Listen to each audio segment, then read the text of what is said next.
How's it going, everyone? So the Packers have made another waiver claim and were awarded a wide receiver, also another player coming from the Las Vegas Raiders, in wide receiver Brenden Rice, who is the son of Hall of Fame wide receiver Jerry Rice.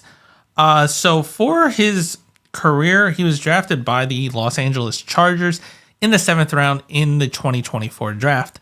He played in 3 games. He accumulated no stats in those games, so he doesn't really have an NFL statistical line.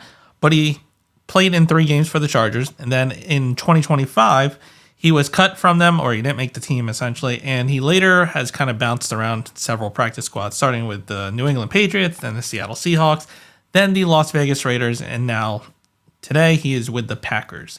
So kind of just going, kind of like yesterday's video, going through what he did at the college level, because that's all we have currently. So when he came out of college, he had a RAS score of 7.17 coming out of USC. Comes in at a height of 6'2", weighs 208 pounds, did the bench press 13 times, had a vertical jump of 36.5 with a broad jump of 9 feet and 11 inches, not too good on that front, and a 40-yard dash at 4.5 seconds. So kind of just meh across the board. For his time at the collegiate level, spent 4 years over there, started 2 years over at Colorado, and then the last 2 over at USC. In his final year, he played in 12 games, had 45 receptions, 791 reception yards, and 12 touchdowns.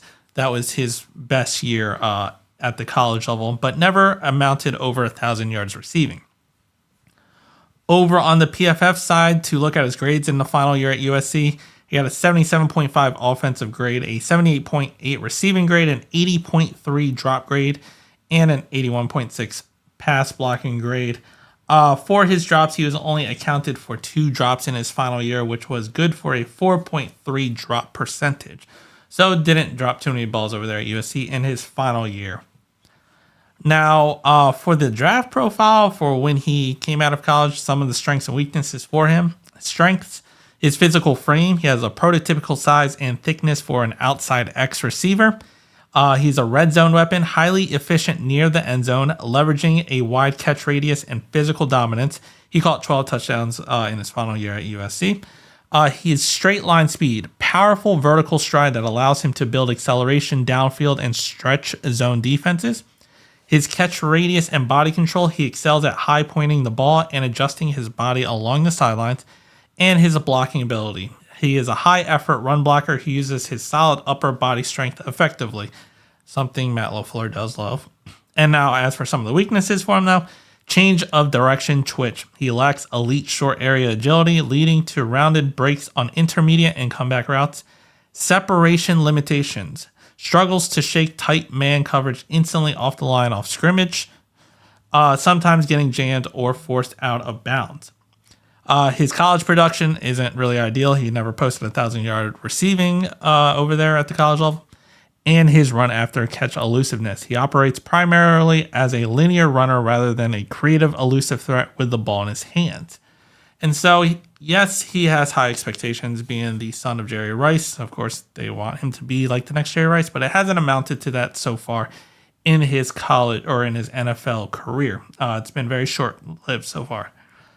But he will be joining a kind of a crowded wide receiver room. He will get a shot for sure.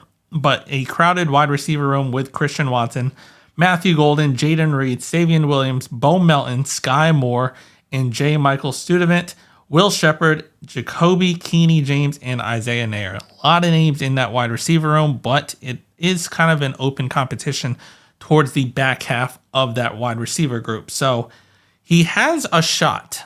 I'll say that. Will he make it?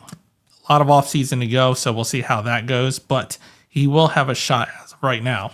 And so with the Packers being awarded this waiver claim, they did have a full roster, so they had to release a player, and the corresponding move for that was that they waived defensive tackle James Esther, who was originally an undrafted free agent for the Packers in 2024.